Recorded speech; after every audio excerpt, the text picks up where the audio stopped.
ఇప్పుడు పవన్ కళ్యాణ్ గారు రోడ్లు వేశారు అంటే ఆంధ్రప్రదేశ్ మొత్తం కూడా వచ్చిన తర్వాత ముందు రోడ్ల మీద కాన్సన్ట్రేట్ చేసి అందరం చూసాం. మరొకసారి మళ్ళీ 2,000 కోట్ల శాసకీయ నిధులతో కూడా రోడ్లు వేయబోతున్నారంట. అదేంటి దాని గురించి? అంటే పవన్ కళ్యాణ్ గారు అధికారంలోకి వచ్చినప్పటి నుంచి కూడా చాలా మంది ఇప్పటికీ ప్రశ్నిస్తూ ఉంటారు, అసలు ఆయన ఏం చేస్తున్నాడు అని చెప్పేసి. బట్ ఈ విధంగా క్వశ్చన్ చేసే వాళ్ళందరికీ కూడా ఎక్కడో ఉండి మాట్లాడడం, ఎక్కడో ఉండి అడగడం కాదు. ఆంధ్ర రాష్ట్రానికి వెళ్ళండి, ఆయన ఎక్కడెక్కడికి వెళ్ళాడు, ఎక్కడెక్కడ పర్యటించాడు, ఎక్కడెక్కడ రోడ్లు వేయించాడు, అక్కడికి వెళ్ళి క్లియర్గా చూసి అప్పుడు మాట్లాడండి. సో అట్లా కూడా అక్కడికి వెళ్ళి కూడా ఆయన చేసినటువంటి పని ఇక్కడ ఉంటే ఆ పక్కెళ్ళి ఆ పక్కన ఉన్నటువంటి గుంత దగ్గరికి వెళ్ళి మాట్లాడి చూడు ఇది చేసిండు అని చెప్పేసి అట్లా కూడా మాట్లాడే వాళ్ళు ఉంటారు. సో ఇలాంటి వాళ్ళని ఏం చేసినా ఏం మాట్లాడినా కూడా వాళ్ళని మార్చలేము. బట్ వాళ్ళు చేసేది చేస్తూనే ఉంటారు, వీళ్ళు చేసే అభివృద్ధి పనులు వీళ్ళు చేస్తూనే ఉంటారు. సో ఇప్పుడు మరొకసారి పంచాయతీరాజ్ శాఖ అనేది పవన్ కళ్యాణ్ గారికి ఉంది కాబట్టి, సో ముఖ్యంగా రాష్ట్రం అనేది అభివృద్ధి ఎక్కడి నుంచి స్టార్ట్ అవుతుంది, ఎక్కడ పునాది రాయేస్తే ఎక్కడి వరకు వెళ్తుంది అభివృద్ధి అంటే ఖచ్చితంగా గ్రామాలు మాత్రమే. గ్రామాలు అభివృద్ధి చెందితే ఆటోమేటిక్గా రాష్ట్రం అనేది అభివృద్ధి చెందుతుంది. సో ఇప్పుడు పవన్ కళ్యాణ్ గారి దృష్టి అంతా కూడా గ్రామాల మీదనే ఉంది. ఎక్కడెక్కడైతే గ్రామాల్లో ఇంకా కూడా రోడ్లు సరిగ్గా లేవు, ఇంకా అసలు మొత్తానికి రోడ్లు లేని గ్రామాలు ఎక్కడెక్కడ ఉన్నాయి అని చెప్పేసి ఇప్పుడైతే ఆయన అభివృద్ధి పనులు చేపడుతూ ఉన్నారు. కేంద్ర ప్రభుత్వం నుంచి శాసకీ పథకం కింద 2,000 కోట్ల నిధులు వస్తున్నాయని చెప్పేసి వాటి ద్వారా ప్రతి ఒక్క గ్రామానికి సంబంధించినటువంటి అభివృద్ధి పనులు జరగాలి.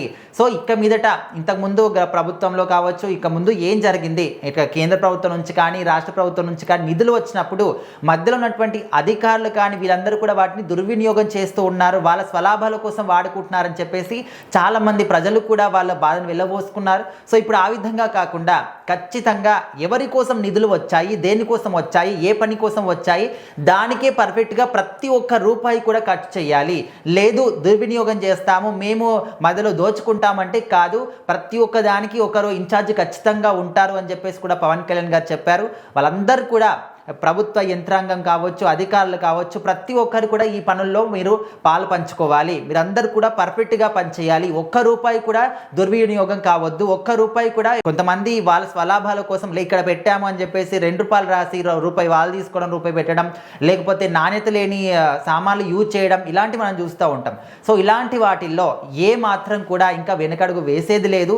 మనం చూస్తూ ఉన్నాం కొంతమంది సోషల్ మీడియాలో ఇప్పటికే అంటే వరదల వల్ల కావచ్చు, లేకపోతే వర్షాల వల్ల కావచ్చు, రోడ్డు కొట్టుకుపోతే అక్కడికి వెళ్ళి ఆ రోడ్డు చూపించి అరే ఈ విధంగా వేశారు పవన్ కళ్యాణ్ రోడ్లు, ఏం రోడ్లు వేసావయ్యా, డబ్బులని నువ్వే తిన్నావు అని చెప్పేసి ప్రజలు చాలా మంది కూడా ప్రశ్నిస్తూ ఉన్నటువంటి సందర్భాలు మనం చూస్తూ ఉన్నాం. సో అట్లాంటివి రాకుండా ఉండాలంటే సో ఖచ్చితంగా మనము దగ్గరుండి పనులన్నీ కూడా చూసుకోవాలని చెప్పేసి ఆయన చెప్పారు. సో మరొకసారి శాసకీ పథకం కింద 2,000 కోట్ల నిధులనే మామూలు విషయం కాదు. రాష్ట్ర వ్యాప్తంగా కూడా ప్రతి ఒక్క గ్రామాల్లో కూడా మంచి రోడ్లు రావాలి అని చెప్పేసి అయితే పూనుకున్నారు. మరి చూడాలి ఎప్పుడు దీనికి అభివృద్ధి పనులు స్టార్ట్ అవుతాయి, ఎప్పుడు స్టార్ట్ చేస్తారు అని.